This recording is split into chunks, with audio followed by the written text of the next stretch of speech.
one of my regrets is staying at the same place for so long.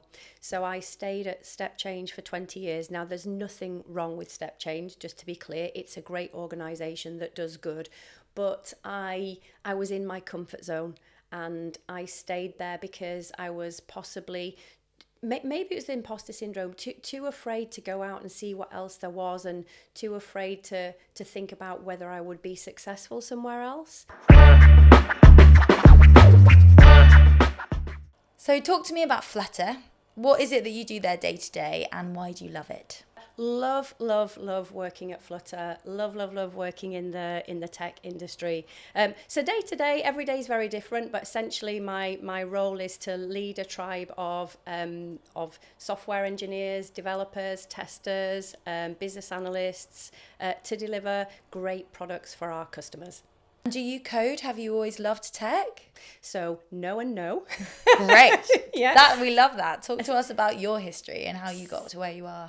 So I am a career switcher, and it wasn't a conscious decision. So people ask, how did you get into tech? And my response is, they made me. I had no choice. So I think I've had a career of two halves, really, and I used to lead operational teams. So I started off actually on a graduate program at McDonald's. And so I've always been in leadership roles. Moved from McDonald's to a debt advice charity called Step Change. Great place to work, do lots of good things. So I was there for around 10 years, leading operational teams, so call centres, administration areas, payments processing, things like that.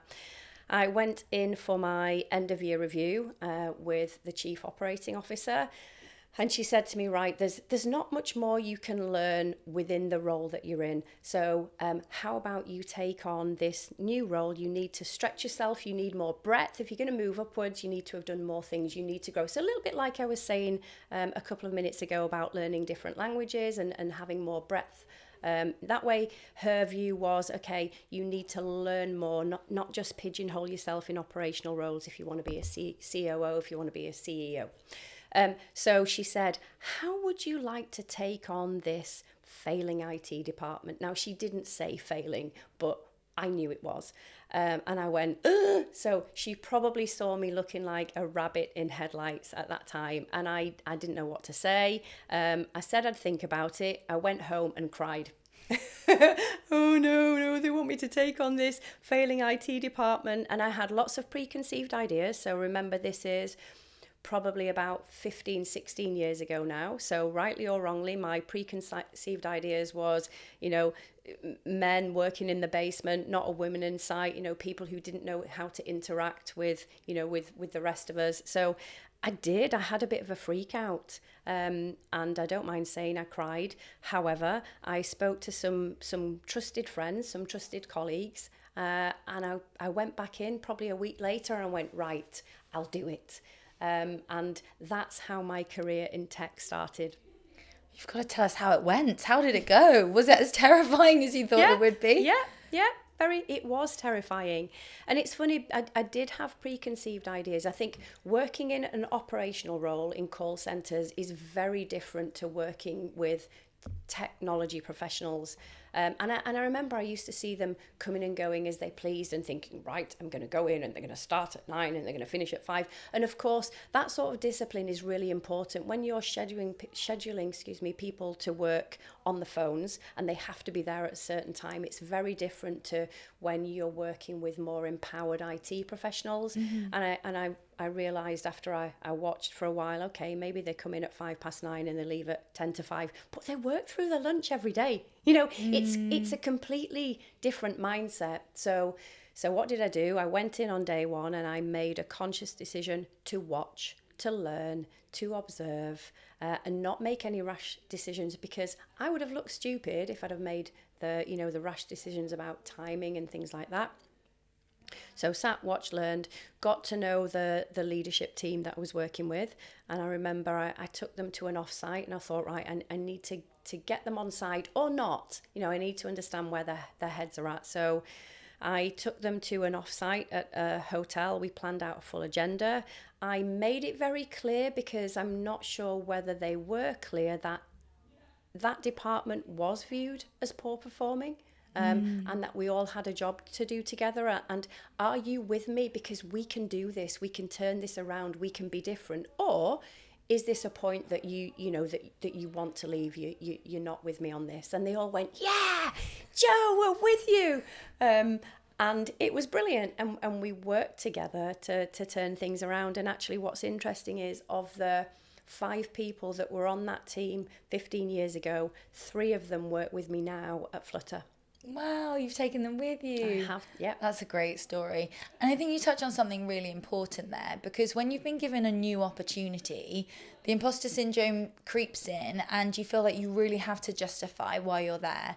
And so it's very easy to come in like a bull in a china shop. I'm here with all these bright ideas. I deserve to be here. I can be the loudest voice in the room. I have to justify my place. But so often that's the worst thing that you can do, because there is such power in taking some humility and sitting back, listening, watching, learning from a team that's already working, and then coming in with your ideas. Yeah, I had massive imposter syndrome at that point. And think about it, you know, we've plucked this person out who's led operational teams, and now she's going to lead an IT department. What does she know? Is what I thought everybody was thinking, and they probably were, to be honest. So I wanted to use... One of the things that I've learned across my career is you can't be great at everything. You don't know everything, but be aware of what you do know and what you don't know, what you're good at, and equally what you're not good at. And that's fine. You can't be good at everything. So what I knew was I was a good leader. I knew nothing about tech, nothing about IT. I had to learn about the basics, like how do you deliver a software project? What's the difference between waterfall? What's the difference between, you know, working in an agile manner? I knew nothing. I cannot stress enough how little I knew. But I took what I did know, which was I was a leader and I was a good leader. And that's the thing that I worked on. And of course, being a leader is not about doing everything yourself. It's about getting the best out of people. It's about inspiring people, setting a vision, giving clear direction, communicating with people, and absolutely not being the smartest person in the room. I wasn't, and I'm still not. And there's a power in admitting that, always. And you always want to hire and work with people in your team who are smarter than you. Yes. And the thing is, with the difference between agile and waterfall and all of that, you can learn that stuff. Yeah. And you mentioned that when, you know, that imposter syndrome, when you went over to launch the tech team for the first time. Yes. So obviously quite male dominated over there, and then going into an industry which is traditionally fairly male dominated in the gambling world. Have you had any unique challenges, do you feel, because you have been a woman, or has it actually been a very similar experience to if you'd have been a man? Just on imposter syndrome first, actually, everybody has that. I did a talk recently. We ran a Women in Tech event at work. Recently, I did a talk on imposter syndrome. I sent out a quick survey beforehand. Who suffered from imposter syndrome? Tell me a little bit about it. Every single person who responded to that survey said they had suffered from imposter syndrome. And one of the things that blew me away actually was the way that people had gone on to describe how that had made them feel. And the other thing that I did in preparation for that talk was I contacted some very senior people in our organisation, including the CEO, and said, in this talk about imposter syndrome, have you ever suffered? Every single senior leader has suffered from that. So anybody who might feel like that right now, who wants to start on a career in tech, that's normal. You know, it is normal to feel that. And it probably gives you energy and spurs you on to keep going. Yeah, absolutely. And I remember the first day, I've lost your original question now because I've digressed into imposter syndrome, but I do think that's important. And I remember I started my first day at Flutter. I panicked. I went to a coffee shop. I sat there and I thought, I can't do it. I cannot do this. I can't go in and start a new role and lead these people. And I nearly bottled it. And I nearly went home, gave myself a slap around the face and thought, right, go in, you do it. But it happens all the time and you can get through it. And the key thing for me is to remember the things, again, that I said earlier, which is remember what you're good at and remember what you're not good at, and embrace both of those things. And do you think that challenge of being so out of your depth, taking on that, failing in your words, tech team, actually gave you such good armour for the rest of your career? Yes, it all boils down to knowing the things that you are good at and acknowledging what you're not. I knew I was a good leader. I still know that. It sounds quite arrogant, but it, you know, I have to go by my own advice, which is be very strong in the feelings and the knowledge of what you're good at, and equally what I can't write a line of code. You know, I've never done that, and I'm all right with that because I know what I'm good at. And just coming back to your previous question, I'm sorry, because I remember what that was about, being a woman in tech. I've never faced any explicit barriers. I think that there've been subtle things, which is when I first started and I was in a room of technology directors and heads of, and they were all men. And actually joining a meeting, so I was in my role for 3 months before we went into lockdown, so then everything was on Zoom. So you know what it's like, you join a Zoom meeting, all the faces pop up, and I remember thinking on many an occasion, seeing all the male faces, and I was the only woman or one of 2 women. And they start and they talk about football or golf or what they're doing at the weekend or DIY or the tech program they're working on, and it's not intentional. They don't do it to cut you out as a woman, but you can actually feel quite intimidated and think, how do I get into this conversation, because I know nothing about golf, you know, I don't build Lego on a weekend. It's all of those things. So it's the subtle things. And so it's important that you try and find your voice and you try and find a way in, because it can be a little bit intimidating, but I've never found it to be intentional. And it's really interesting, going back to what you're saying about being, you know, focusing on your strengths. I think one thing that is quite easy in leadership, especially for women, is to assimilate to a male leadership style, or if you are in a very male dominated, to assimilate to the football chat. And what do you think is the right balance there? Because you're obviously having to assimilate to a certain extent, but then also trying to stay true to yourself. So one of the things that I feel really strongly about actually is people being able to describe their leadership style. And I've worked with a lot of people to try and do that, because I've been in so many interviews for a leadership position, and I say to somebody, what's your leadership style? And they go, ooh, that's a good question. And I think, yes, it is, because you're here for a leadership role and you need to be able to articulate your leadership style, because depending on what that is, that tells me what you're going to bring, the culture that you're going to create, the culture that you're going to drive. So I always say that I have a fluid leadership style, which might sound like a little bit like a cop-out, but I know that I can be very directing when I need to be, but I can also be very empowering when I need to be. And it depends on the situation that you're in. It depends on the people that you're working with, the relationship you've got with them, their capability. So it really does depend on who I'm with. You know, I know I'm very direct, I'm very to the point. And actually I think people appreciate that. I appreciate that in a leader. I don't appreciate when I'm working with somebody who's wishy-washy, that doesn't make decisions. So I like a decision to be made, and likewise I like to make decisions, and people may or may not like that, but they know what they need to do, and I like that clarity. And I have a set of personal values and beliefs as well, and yes, I have written them down. And one of them is reward the good and deal with the bad. And that's another articulation, I suppose, of being able to flex on a scale. So I love to reward and recognize people and put somebody on a platform and send them a bottle of wine or whatever it might be to say, you've done a great job. Equally, I will deal with somebody who doesn't have the right attitude or the performance is not there. And people quite often say, how do you do that? I feel bad doing that. And I say, I know I achieve that balance. I hit both ends of the scale, the reward and recognize and the deal with if I need to do that. So I do think you can't have one style as a leader. You've got to flex and adapt. How did you learn? How did you learn to become a good leader? I probably goes back to my McDonald's ways. So I came, I suppose, point I'm going to make here is you don't need to have it all planned out.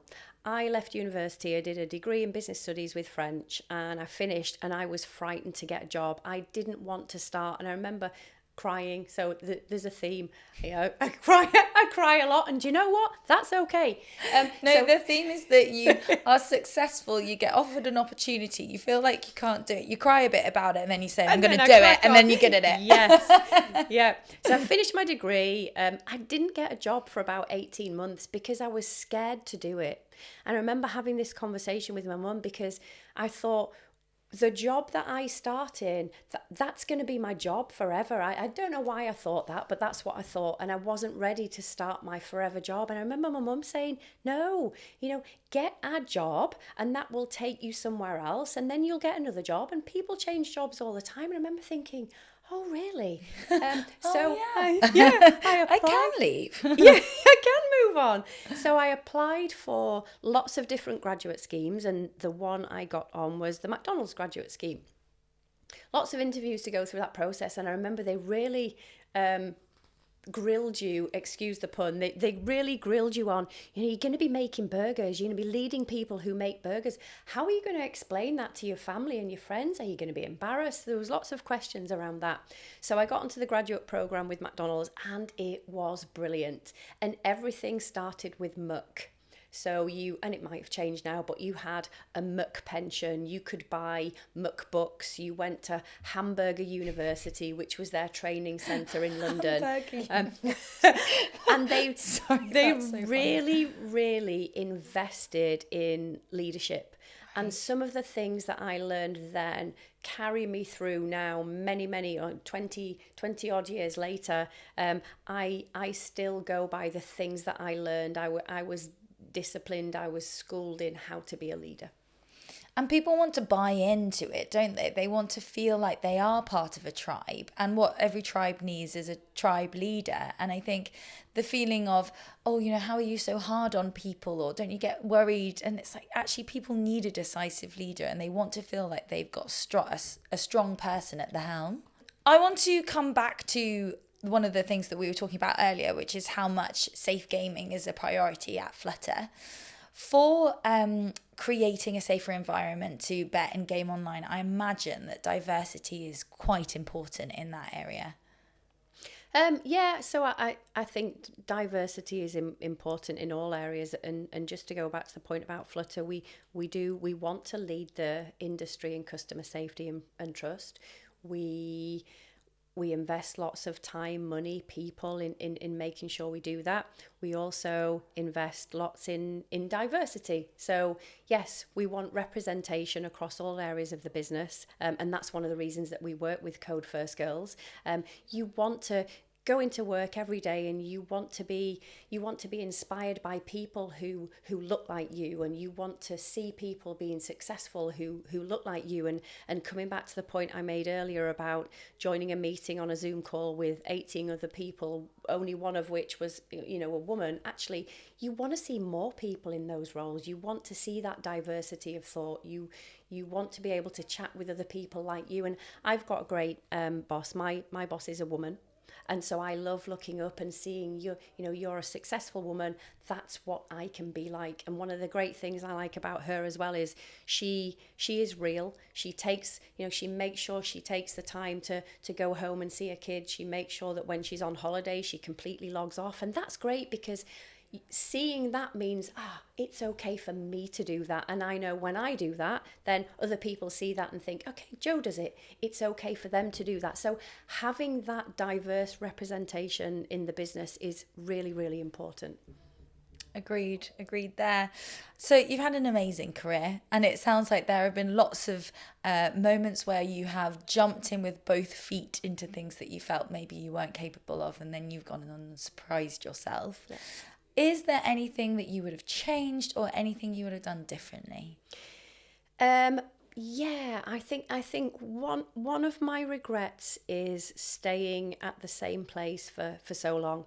So I stayed at Step Change for 20 years. Now there's nothing wrong with Step Change, just to be clear. It's a great organization that does good, but I was in my comfort zone and I stayed there because I was possibly, maybe it was the imposter syndrome, too afraid to go out and see what else there was, and too afraid to think about whether I would be successful somewhere else. And I liked the people that I worked with, so I stayed there for, actually it was about 21 years in total. And I wish I'd left sooner, because you realize that there are great people in every organization. There are great opportunities and great things in every organization. And actually, you should try and work in different industries, in different organizations, under different leaders. And I think that's one piece of advice that I would give to people, is to move around. And I don't mean every 5 minutes, I don't mean every year, every 18 months, but I wish I hadn't stayed there for just over 20 years. And how do you know when it is time for a change? Do you know what? That's a really good question. I suppose there are always triggers in an organisation. Maybe there are restructures. Maybe new leaders come in, and the direction of that operation, of that organisation, or the direction of your department changes, and that might be an opportunity to do something different. Great. Well, you've given so many good nuggets of information for our community, so thank you so much. Are there any other last nuggets that you would like to share with our community of women who are in their first or second role in technology? Yes, I think if I look back on my career and the advice that I would give to people, I've also got a daughter who, she's 13 in 2 days, and the advice that I would like her to take is, so it goes without saying, you have to work hard. That is a given. But I suppose a few other things. Number one is what I've just said. Don't stay in the same place for too long, because there are loads of great places to work. There are loads of good leaders to work for. There are loads of great people to meet. So that would be the first thing. I think the second thing is, and this is the most important one, I think, is take chances. Take opportunities when they're handed to you. And sometimes that might be take a risk. I took a risk in moving into tech, and wow, the best thing that I've ever done. And I wouldn't be sitting here now. I wouldn't be working in this brilliant industry had I not done that. So I think those two are the key things, really. Take risks, take every opportunity that's handed to you. Don't stay in any one place for too long, and also make sure you do work hard. I think the other thing as well is, remember that it's not just what you do, it's how you do it. We've probably all heard of the concept of the brilliant jerk, somebody who is amazing at their job, but they just can't work with people. So your attitude, your flexibility, your adaptability, the way that you're able to work with people and collaborate with people is so important. But to people starting out, you don't need to have all the answers. I had none. I came out of uni, I didn't know what I was going to be doing. So be fluid, take chances, take risks, and see where life takes you. Well, Jo, thank you so much. I could sit here and talk to you all day. So thank you for coming in and sharing your story. It's my pleasure.